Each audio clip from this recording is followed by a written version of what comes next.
Militant sticks, అట్లాగే మందుగుండు పదార్థాలు వీటన్నిటిని కూడా తాజాగా పట్టుకున్నారు భారీ ఎత్తున.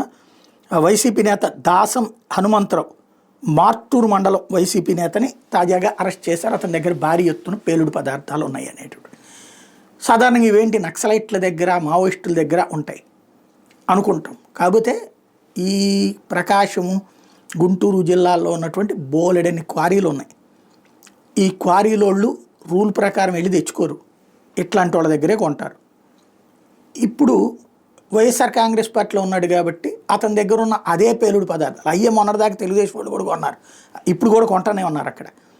ఇప్పుడు లోపలే ఇచ్చాలి అనుకున్నప్పుడు అతని దగ్గర పేలుడు పదార్థాలు ఉంటాయి కదా, కాబట్టి లోపలే ఇచ్చేసేయమన్నారు. తీసుకెళ్ళి అరెస్ట్ చేశారు. ఇంకేముంది, అసలు రాష్ట్రంలో బీభత్సం సృష్టించగలిగినటువంటి వాళ్ళు లేదా అక్రమ క్వారీంగ్లు చేసేటటువంటి వాళ్ళు అంటూ నేరేటివ్ థింకింగ్తో కూడినటువంటి వార్తలు రాస్తూ ఉంటారు. ఇప్పుడు నెల్లూరు జిల్లాలో క్వారీల్లో పేలుడు పదార్థాలు వాడట్లేదా, ప్రకాశంలో వాడట్లేదా, వాడుతూనే ఉంటారు. కాకపోతే రూల్ ప్రకారం తీసుకుని వాడాలంటే 100 రకాల డిపార్ట్మెంట్ల నుంచి కావాలి, అందుకని అనధికారికంగానే వాడుతుంటారు.